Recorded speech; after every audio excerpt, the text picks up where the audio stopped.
తమిళనాడు అసెంబ్లీలో జరిగిన పరిణామాలపై గవర్నర్ ఆరా తీశారు. విశ్వాస పరీక్ష సందర్భంగా చోటు చేసుకున్న పరిణామాలపై పూర్తి స్థాయిలో నివేదిక అందించాలని అసెంబ్లీ కార్యదర్శిని ఆదేశించారు. ఇవాళ ఉదయం 10 గంటల్లోపు రిపోర్ట్ అందించాలని కోరారు. పళనిస్వామి విశ్వాస పరీక్ష సందర్భంగా సభ్యులు సభలో విధ్వంసాన్ని సృష్టించారు. స్పీకర్పై దాడి చేసినంత పనిచేశారు. స్పీకర్ చైర్లో కూడా కూర్చున్నారు. జరిగిన ఘటనపై అన్ని పక్షాలు గవర్నర్కు ఫిర్యాదు చేశాయి. దీంతో నివేదిక అందించాలని అసెంబ్లీ కార్యదర్శికి గవర్నర్ లేఖ రాయడం ప్రాధాన్యత సంతరించుకుంది.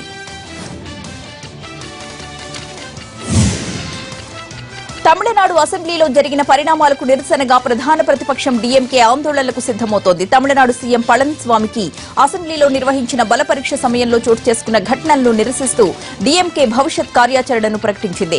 ఈ నెల 22న నిరాహార దీక్ష చేపట్టాలని నిర్ణయించింది. రాష్ట్రంలోని అన్ని జిల్లా కేంద్రాల్లోనూ నిరాహార దీక్షలు చేపట్టాలని పార్టీ శ్రేణులకు పిలుపునిచ్చింది. తిరుచ్చిలో జరిగే దీక్షకు స్టాలిన్ నేతృత్వం వహించనున్నారు. అలాగే రాష్ట్రపతి ప్రణబ్ ముఖర్జీకి ఫిర్యాదు చేసేందుకు కూడా ప్రయత్నాలు చేస్తున్నారు.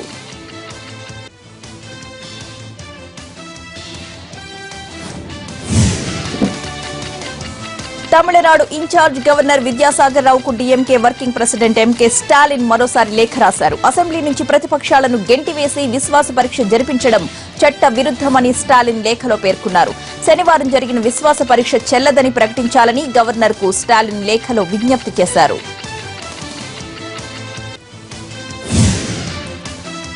బల పరీక్షలో తమిళనాడు సీఎం పళనిస్వామి నెగ్గడంతో వ్యూహాలకు పదును పెడుతోంది పన్నీర్ సెల్వం వర్గం. ఈ క్రమంలోని గవర్నర్ విద్యాసాగర్ రావుతో ఓపీఎస్ భేటీ అయ్యారు. అసెంబ్లీలో మరోసారి బల నిరూపణకు తనకు అవకాశం ఇవ్వాలని గవర్నర్ కు విజ్ఞప్తి చేశారు.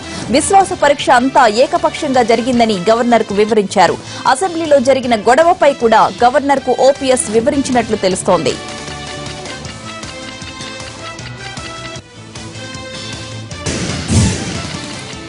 చేనేత కార్మికుల కష్టాలు చూసి బ్రాండ్ అంబాసిడర్ గా మారిన జనసేన అధినేత పవన్ కళ్యాణ్ ఇవాళ వారి కోసం గళమెత్తనున్నారు. చేనేతలు పద్మశాలీలకు అండగా నిలవనున్నారు. ఉద్యమ బాట పట్టిన పద్మశాలీలకు మీకు నేనున్నానంటూ సత్యాగ్రహ సభలో పాల్గొంటున్నారు పవన్. గుంటూరు జిల్లా మంగళగిరి వేదికగా జరిగే సభ నుంచి పవన్ ఎలాంటి బాంబులు పేలుస్తారోనని అంతా ఆసక్తిగా ఎదురుచూస్తున్నారు.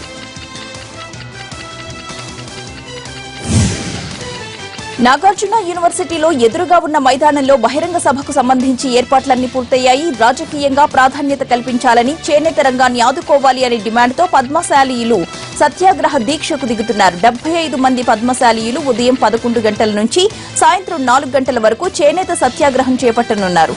పవన్ కళ్యాణ్ వచ్చి సత్యాగ్రహ దీక్షను విరమింపచేసిన అనంతరం బహిరంగ సభలో పాల్గొంటారు.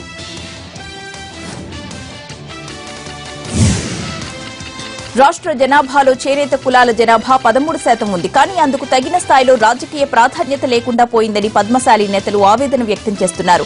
వెంటనే చేనేత కార్పొరేషన్ ఏర్పాటు చేసి ఎమ్మెల్సీ స్థానం, మంత్రి పదవి ఇవ్వాలని డిమాండ్ చేస్తున్నారు. ప్రభుత్వం పట్టించుకోకపోవడంతో పవన్ కళ్యాణ్ ను ఆశ్రయించారు. గతంలోనే పవన్ ను కలిసి వారు తమ సమస్యలను చెప్పుకున్నారు. ప్రభుత్వం దృష్టికి చేనేత సమస్యలను తీసుకువెళతానని ఆయన వారికి హామీ ఇచ్చారు. ఈ రోజు జరిగే సత్యాగ్రహ సభలో పాల్గొనడం ద్వారా ప్రభుత్వంపై ఒత్తిడి పెంచనున్నారు.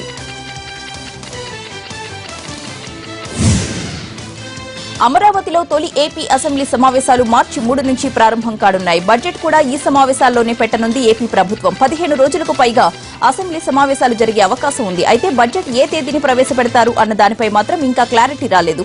అమరావతిలో సమావేశాలు నిర్వహించడం ఇదే మొదటిసారి కావడంతో ఇవాళ అన్ని శాఖల అధికారులు, పోలీసు ఉన్నతాధికారులతో సమావేశాన్ని ఏర్పాటు చేశారు స్పీకర్ కోడెల. అసెంబ్లీ సమావేశాల నిర్వహణ, భద్రతా చర్యలపై ప్రధానంగా చర్చించబోతున్నారు. మరోవైపు హైదరాబాద్ లో ఏపీ అసెంబ్లీకి సంబంధించిన అన్నింటినీ కూడా అమరావతికి తరలిస్తున్నారు. అసెంబ్లీ లైబ్రరీ, ఫైల్స్ ఈ నెల 25 లోపు అమరావతికి షిఫ్ట్ చేయాలని అధికారులను స్పీకర్ ఆదేశించారు. తెలంగాణ అసెంబ్లీ సమావేశాలకు కూడా షెడ్యూల్ ఖరారైంది. మార్చి 2వ వారంలో సమావేశాలు ప్రారంభం కాబోతున్నాయి. మార్చి 8 నుంచి బడ్జెట్ సమావేశాలు ప్రారంభమయ్యే అవకాశాలున్నాయి. నిబంధనల మేరకు బడ్జెట్ సమావేశాలు 16 రోజులు నిర్వహించాల్సి ఉంటుంది. దీని ప్రకారం ప్రభుత్వం 18 పని దినాలు ఉండేలా చూసి సభ తేదీని అధికారికంగా ప్రకటించనుంది. మార్చి 8న బడ్జెట్ సమావేశం ప్రారంభమైతే తొలుత గవర్నర్ ప్రసంగం ఉంటుంది. 11న సభలో బడ్జెట్ ప్రవేశపెడుతుంది ప్రభుత్వం. ఏప్రిల్ 1వ తేదీ కంటే 2 రోజుల ముందే సభను ముగించి ద్రవ్య వినిమయ బిల్లుకు ఇబ్బంది రాకుండా చూసుకోవాల్సి ఉంటుంది. చేనేత రంగానికి జవజీవాలిచ్చేందుకు నేతన్నలను ప్రోత్సహించేందుకు ముఖ్యమంత్రి కేసీఆర్ దృష్టి సారించారు. చేనేత రంగంపై 2 రోజుల కిందట అధికారులతో సమీక్ష నిర్వహించిన కేసీఆర్ నిన్న చేనేత సంఘాల ప్రతినిధులు, కార్మికులతో క్యాంప్ ఆఫీస్ ప్రగతి భవన్లో సమావేశమై చర్చించారు. చేనేత రంగానికి బడ్జెట్లో నిధులు కేటాయిస్తామన్నారు ముఖ్యమంత్రి. రుణ సౌకర్యం కోసం ఏడాదికి 100 కోట్లు సిద్ధంగా ఉంచాలని సహకార బ్యాంకుల్ని ఆదేశించారు. పండుగల నాడు పేదలకు చేనేత వస్త్రాలు పంపిణీ చేస్తామన్నారు. పద్మశాలీల కోసం త్రిముఖ వ్యూహాన్ని రచిస్తున్నామన్నారు సీఎం. పవర్లూమ్ పరిశ్రమల్ని ప్రోత్సహిస్తానని తెలిపారు. నేత కుటుంబాల్లోని మహిళలకు రెడీమేడ్ దుస్తుల తయారీలో శిక్షణ ఇస్తామని కేసీఆర్ అన్నారు. వరంగల్లో టెక్స్టైల్ పార్కును దేశంలోనే నెంబర్ 1 గా తీర్చిదిద్దుతామని చెప్పారు ముఖ్యమంత్రి.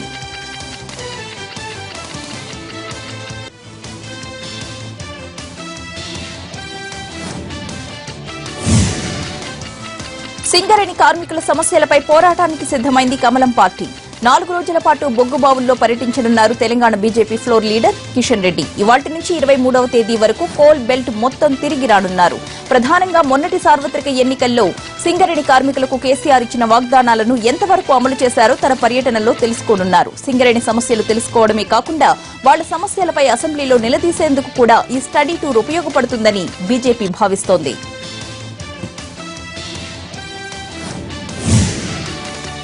నిజామాబాద్ లో జన ఆవేదన సదస్సు కాంగ్రెస్ శ్రేణుల్లో జోష్ నింపింది. కేంద్ర, రాష్ట్ర ప్రభుత్వాలు ప్రజా వ్యతిరేక నిర్ణయాలు తీసుకున్నాయంటూ నిర్వహించిన సదస్సులో పార్టీ అగ్రనేతలంతా పాల్గొన్నారు. రాష్ట్ర కాంగ్రెస్ వ్యవహారాల ఇన్ఛార్జ్ దిగ్విజయ్ సింగ్, ఉత్తమ్ కుమార్ రెడ్డి, జానారెడ్డి, షబ్బీర్ అలీతో పాటు సీనియర్ నేతలంతా కూడా మోడీ సర్కార్, కేసీఆర్ సర్కార్లపై నిప్పులు చెరిగారు. పెద్ద నోట్ల రద్దు తరువాత రైతులు, కూలీలు ఇప్పటికీ ఇబ్బందులు పడుతున్నారని ఆవేదన వ్యక్తం చేశారు. ఈ సభకు జిల్లా నలుమూలల నుంచి రైతులు, కూలీలు తరలివచ్చారు.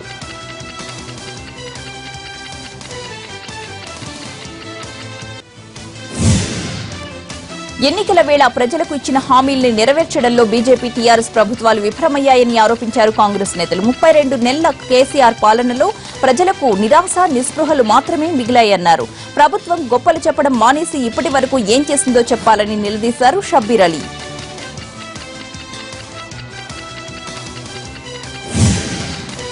కాంగ్రెస్ నేతలపై మండిపడ్డారు ఎమ్మెల్సీ కన్నె ప్రభాకర్. ఒకరు గడ్డం పెంచి మరొకరు ఢిల్లీకి చక్కర్లు కొడుతూ ఇంకొకరు పాదయాత్ర చేసి సీఎం అవుదామని పగటి కలలు కంటున్నారని ఎద్దేవా చేశారు. రాష్ట్ర ప్రభుత్వం చిత్తశుద్దితో పనిచేస్తుంటే ప్రాజెక్టుల నిర్మాణానికి అడ్డుపడుతూ అభివృద్ధిని ఆపే కుసంస్కారం కాంగ్రెస్ నేతలదని ఆరోపించారు. పాదయాత్ర కాదు కదా, ఏం చేసినా కూడా ప్రజలు కాంగ్రెస్ ను నమ్మే పరిస్థితే లేదన్నారు కన్నె ప్రభాకర్.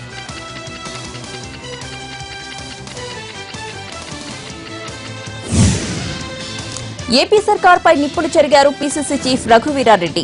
అనంతపురం మార్కెట్ యార్డ్లో పశువుల సంతను పరిశీలించిన రఘువీరారెడ్డి ప్రభుత్వ తీరుపై ఆగ్రహం వ్యక్తం చేశారు. సరైన మేత లేక సగం ధరకే పశువులను తెగనమ్ముతున్నా ప్రభుత్వానికి కనికరం కూడా లేదంటూ మండిపడ్డారాయన. గ్రాసం లేక జిల్లాలో మూగజీవాలు కనుమరుగయ్యాయని ఆవేదన వ్యక్తం చేశారు.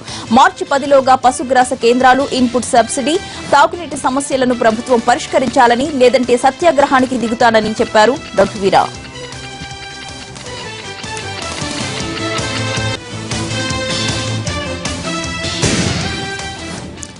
బ్రేక్ తీసుకుందాం, స్టే విత్ us.